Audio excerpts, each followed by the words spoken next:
고린도전서 2장 1절에서 5절 우리 다 같이 합독하시겠습니다. 천천히 합독하시겠습니다. 형제들아, 내가 너에게 나아가 하나님의 증거를 전할 때에 말과 지혜의 아름다운 것으로 아니하였나니 내가 너희 중에서 예수 그리스도와 그가 십자가에 못 박히신 것 외에는 아무것도 알지 아니하기로 작정하였음이라. 내가 너희 가운데 거할 때에 약하고 두려워하고 심히 떨었노라. 내 말과 내 전도함이 설득력이 있는 지혜의 말로 하지 아니하고 다만 성령의 나타나심과 능력을 하여 너희 믿음이 사람의 지혜에 있지 아니하고 다만 하나님의 능력에 있게 하려 하였노라. 아멘.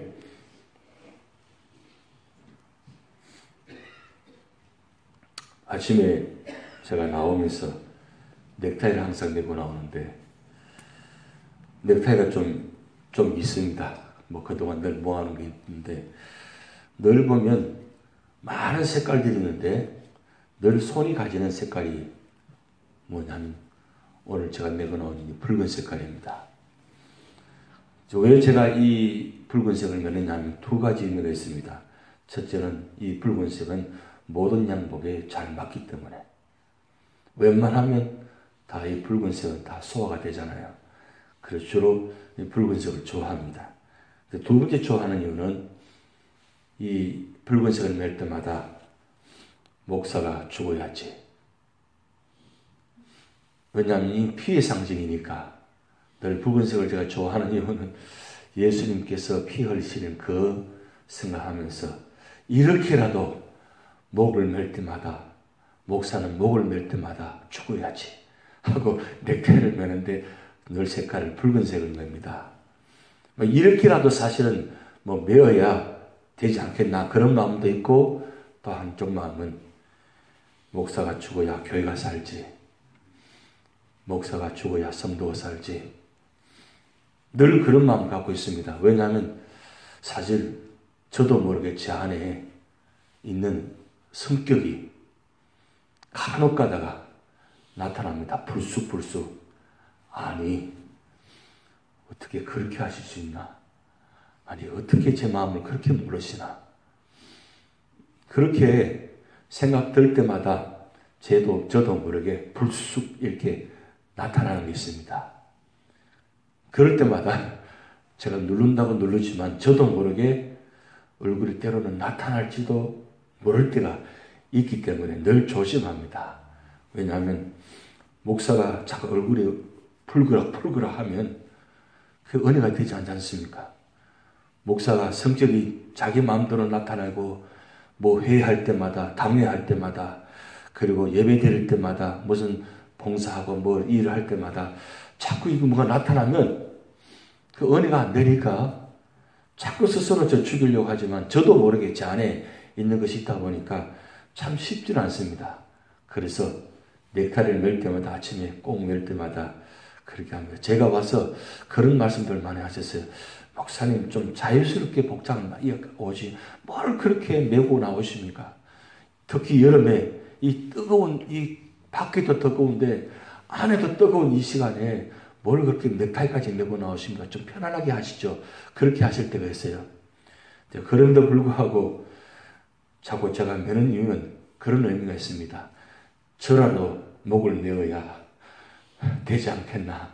그런 마음을 갖고 있는데 제가 왜 말씀드리냐면 이 사순절 이 고난주간 기간은 특별히 이 영적인 렌즈를 조절하는 시간입니다. 뭐 다른 때보다도 특별히 이 사순절 기간은 조절해야 되는데 무엇을 보아야 하는가? 무엇을 보고 있는가? 이제는 제대로 보아야 되는데 이제 주님 부르신 그날이 점점 가까워져 가는데 무엇을 보고 있는가? 무엇을 따라가고 있는가?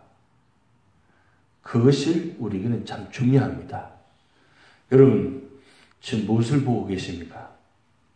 성경문을 곧 들어오면 왜 저 십자가가 있는 것입니까?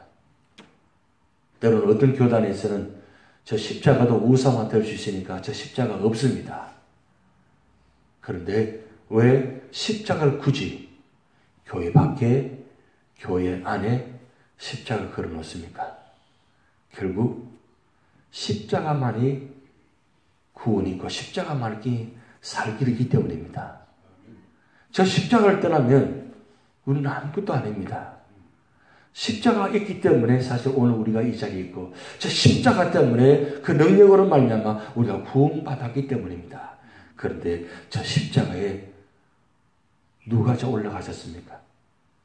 내가 올라가야 되는데 주님께서 올라가셔서 친히 십자가 피 흘리시고 죽으셨습니다.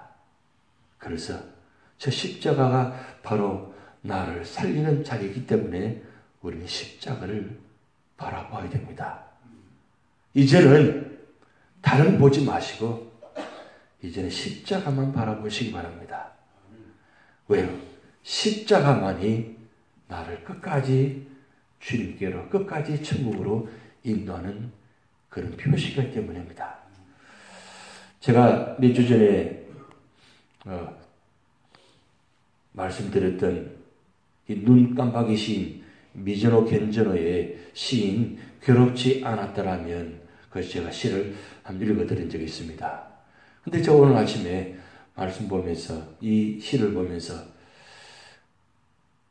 좀 반도를 한번 읽어봤습니다. 겐저는 자기로부터 출발했습니다. 그런데 읽다가 보니까 내가 이 자리에 있는 것은 주님 때문에 있는 것인데 주님으로 출발해 보면 어떨까 싶어서 한번 반대로 내용을 이렇게 뒤집어 보았습니다. 만일 우리 주님이 괴롭지 않았더라면 하나님의 사랑은 우리에게 전달되지 않았을 것이다. 만일 모든 형제자매가 괴롭지 않았더라면 하나님의 사랑은 전해지지 않았을 것이다. 내가 만일 괴롭지 않았더라면 하나님의 사랑을 받아들일 수 없었을 것이다. 이렇게 읽어보니까 시작이 바로 깨달아지는 겁니다. 주님께서 괴로움을 당하지 않았다면, 주님께서 십자가에 죽지 않았더라면 나는 과연 그 하나님의 사랑을 받아들일 수 있었는가? 그 하나님의 사랑을 받은 사람들이, 주변의 모든 사람들이, 아니 믿음의 조상 선배들이 그 받은 사랑을 우리가 나에게 전달해 주지 않았다면 내가 오늘 이 자리에 있었는가? 사실 미즈노 겐저도 그 주님의 사랑을 말씀을 통해서 깨달은 것입니다. 말씀을 통해서 깨닫고 말씀을 통해서 어려받은 사람들이 간증한 내용이 바로 성경에 나타난 모든 말씀들입니다. 그런데 미즈노 겐저가 그 말씀을 보면서 예수님을 만나게 되고, 그리고 예수님을 만난 사람들을 만나게 되고, 예수님을 만난 사람들을 만남을 통해서 자기도 만났다는 사실이에요. 그러기에 오늘 우리가 살아가면서 참 중요한 말씀입니다.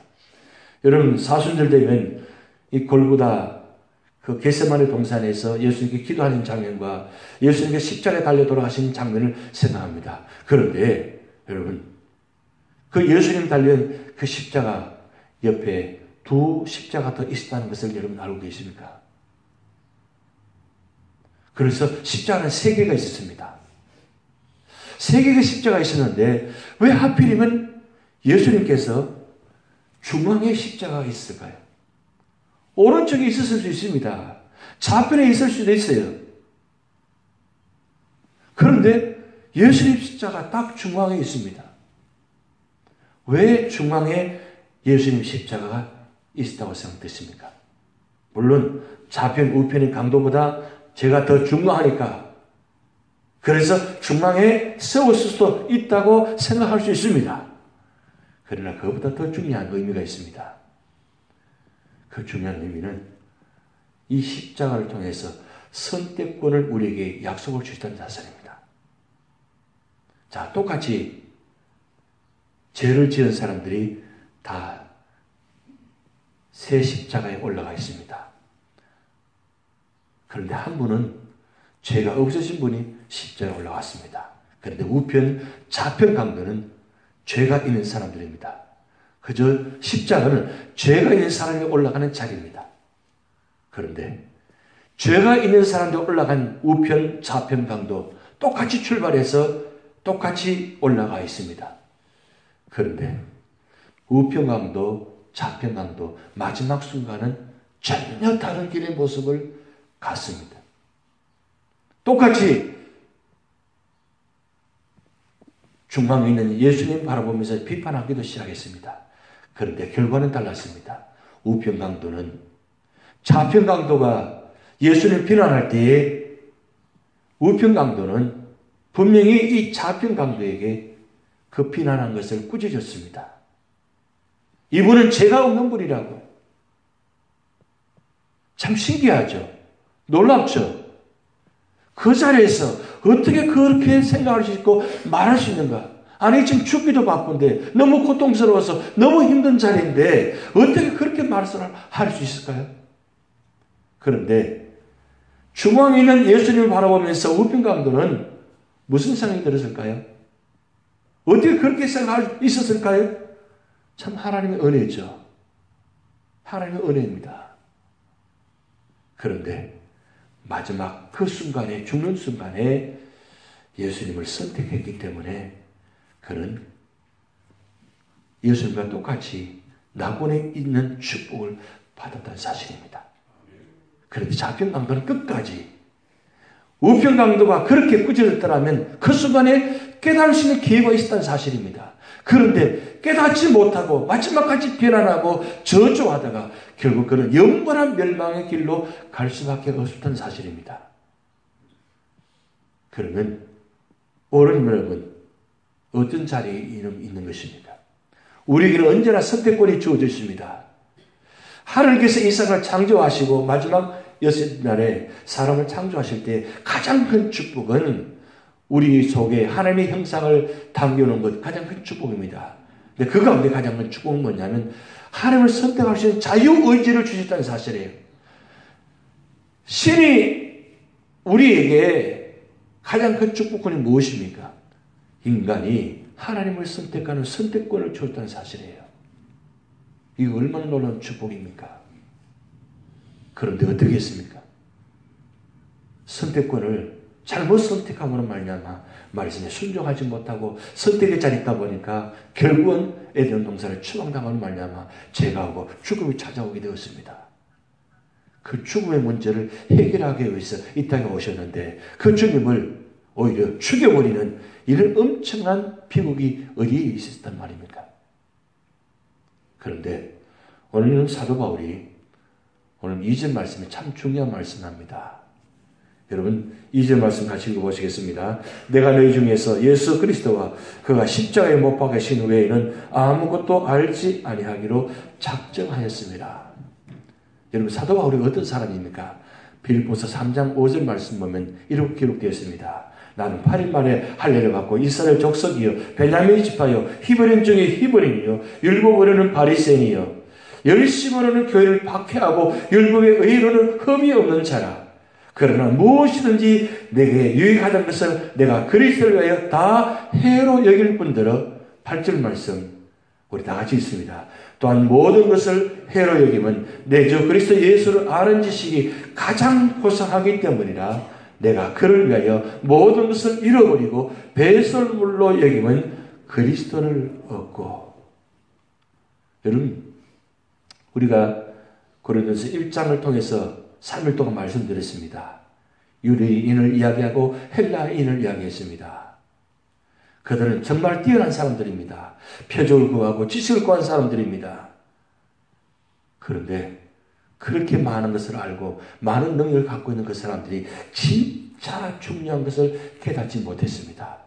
그래서 고린도서 1장은 두 가지를 이야기합니다. 하나님의 지혜와 세상의 지혜, 두 가지 지혜를 이야기합니다. 그런데 유대인이나 헬라인은 지혜는 세상의 지혜를 구하고 있습니다. 그렇게 지혜를 구했지만 결국은 합리적이지 않으면 내 생각에 맞지 않으면 받아들이지 않습니다. 유대인들은 표적을 구하는 신앙입니다. 표적이 없으면 믿지 못합니다. 그래서 모든 상황이 표적이 이루어져야 믿게 되어지는 것이 유대인들의 모습입니다. 그리고 헬라인들은 신이 인간이 될 수 없다고 생각합니다. 어떻게 신이 인간이 될 수 있느냐고. 아무리 철학적으로 지혜를 구하고 연구해봐도 이건 말이 맞지 않는 이야기입니다. 그렇게 믿지 못하는 겁니다. 그래서 사도 바울이 1장 18절 말씀에 십자가의 도가 멸망한 자들의 미련한 것이요 구원을 얻는 우리에게는 하나님의 능력이라. 여러분, 하나님의 능력은 세상의 지혜를 가지고는 깨달을 수가 없습니다. 알 수가 없습니다. 사도 바울은 마찬가지입니다. 사도 바울 유대인의 표절을 구하는 믿음을 갖고 있는 사람이었습니다. 그리고 하나님의 이름으로 예수님의 사람을 핍박하고 저주한 사람들입니다. 그 사람이 다메섹 도상에서 부활하신 예수 그리스도를 만나고 난 후에 그가 놀라운 사실은 뭐냐면 내가 그토록 저주하고 핍박한 예수가 하나님이었다는 사실을 깨닫고 난 후에 그는 완전히 무너져 버렸습니다. 그동안 자기가 알아왔던 것, 자기가 갖고 있는 능력, 모든 것 다 한순간에 다 무너졌습니다. 표적과 지혜, 모든 걸 갖고 다 무너졌습니다. 왜요? 십자가 아래서 십자가에 죽으신 예수님 부활하셔서 자기를 찾아오셔서 왜 내가 나를 핍박하느냐 그 말한 음성에 그는 무너져 버렸다는 사실입니다. 왜요? 그가 알고 있었던 모든 것이 다 잘못되었다는 것을 깨달았다는 사실입니다. 그래서 그는 고백합니다. 내가 그동안 알고 있었던 모든 것 다 배설물로 여기노라. 내가 그동안 알았던 것, 내가 갖고 있던 능력적 모든 학문, 모든 지식, 이건 하나님 앞에서 십자가 앞에서는 아무것도 아니라는 것을 깨닫게 된 것입니다. 여러분, 지식이 많으면 많을수록 하나님을 잘 믿는다고요? 똑똑하면 똑똑하면 할수록 예수를 잘 믿는다고요? 좋은 대학 나고 능력 갖고 있으면 잘 믿는다고요? 아닙니다. 많이 가지면 가질수록, 많이 가지고 있으면 있을수록, 많이 알면 알수록 더 하나님 믿지 못합니다. 왜요? 그것 때문에 그것이 장벽이 되어서 더 깨닫지 못하게 하는 것입니다. 차라리 알지 못했다라면, 차라리 가지지 못했다라면, 차라리 없었더라면 더 나았을 텐데 그것 때문에 아직도 하나님을 믿지 못하고 아직도 하나님을 부인하고 자리는 있지만 예배는 드리지만 아직도 받아들이지는 못하는 그 안타까운 모습. 그 많은 지식이, 많은 과학적인 지식이, 많은 알았던 것이 방해물이 되어가지고 하나님을 가까이 하고 하나님 만나지 못했던 그 모습들이 아직도 우리 모습 가지고 있다는 사실입니다. 그래서 사도 바울은 이야기합니다. 내가 있는 거 다 버리고 이제는 집중하겠다는 거예요.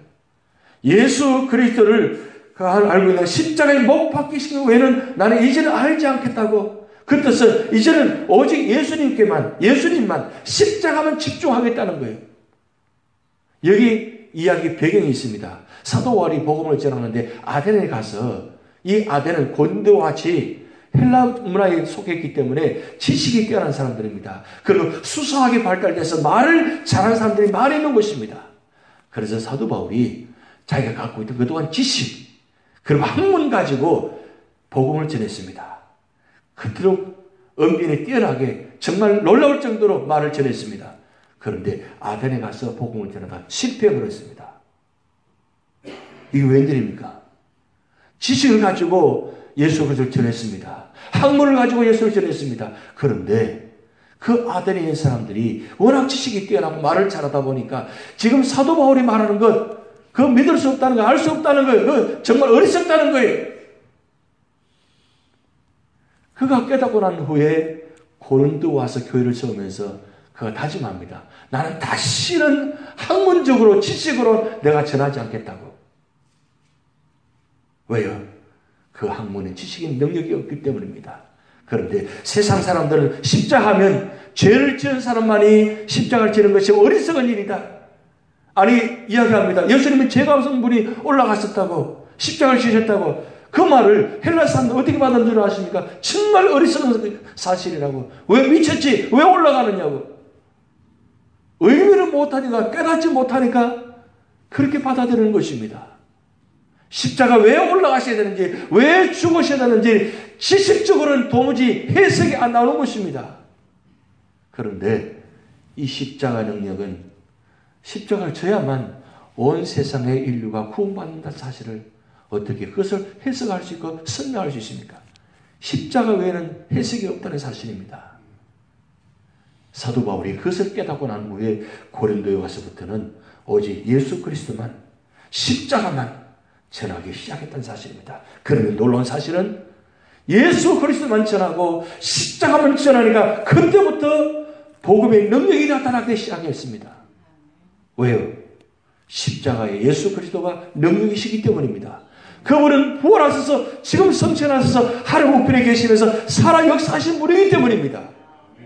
그러기에 복음만 전하는 것, 십자가만 전하는데 세상 사람들이 보기에는 어리석은 것 같은데 실제적으로 예수 그리스도가 역사하시니까, 능력이 함께 하시니까 그가 고백함을 통해서 놀라운 역사가 나타납니다. 그래서 갈라디아서 2장 20절 말씀에 내가 그리스도와 함께 십자가에 못 박혔나니 그런지 이제는 내가 사는 것이 아니요 오직 내 안에 그리스도께서 사신 것이나 이제 내가 육체 가운데 사는 것은 나를 사랑하사 나를 위하여 자기 자신을 버리신 하나님의 아들 믿는 믿음 안에서 사는 것이라. 여러분, 이걸 과학적으로 지식적으로 설명할 수 있나요? 2000년 전에 죽은 예수 그리스도가 어떻게 내가 함께 죽을 수 있나요? 그 사건이 어떻게 나의 사건이 될 수 있습니까? 어떻게 예수님이 내 안에 계세요? 말이 안 되는 이야기입니다.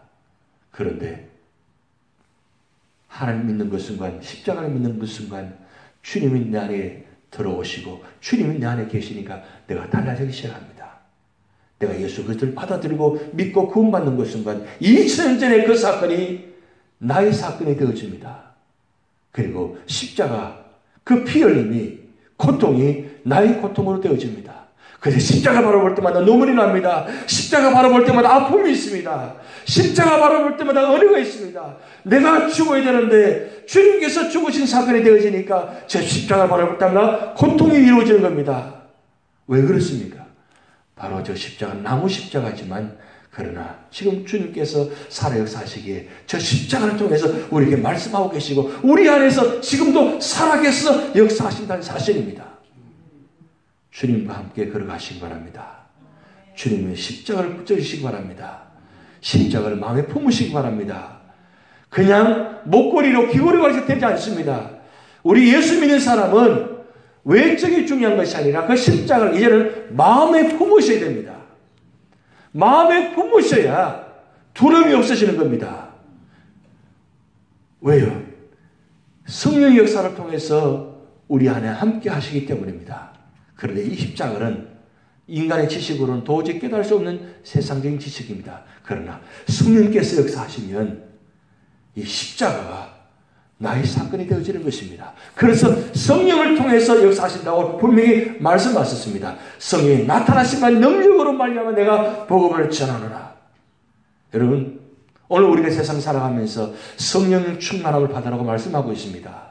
왜 성령 충만을 받아야 됩니까? 성령을 받아야만, 성령께서 역사하셔야만 저 십자가 나의 사건이 되고 이 십자가 실제적으로 나의 삶 속에서 나타나기 때문입니다. 그리고 나를 통해서 십자가의 구원의 통로가 되게 하신다는 사실입니다. 오늘도 이 십자가를 붙들고 구원의 승리자가 되시기를 주님을 축복드립니다. 다 같이 기도를 하시겠습니다. 하늘에 계신 우리 아버지여, 이름이 거룩히 여김을 받으시오며 나라의 마옵시며 뜻이 하늘에서 이룬같이 땅에서도 이루어지이다. 오늘날 우리에게 일용할 양식을 주옵시고 우리가 우리에게 죄진 자를 사하여 준 것 같이 우리 죄를 사하여 주옵시고 우리를 시험에 들게 하지 마옵시고 다만 악에서 구하옵소서. 대나라와 권세와 영광이 아버지께 영원히 있사옵나이다. 아멘.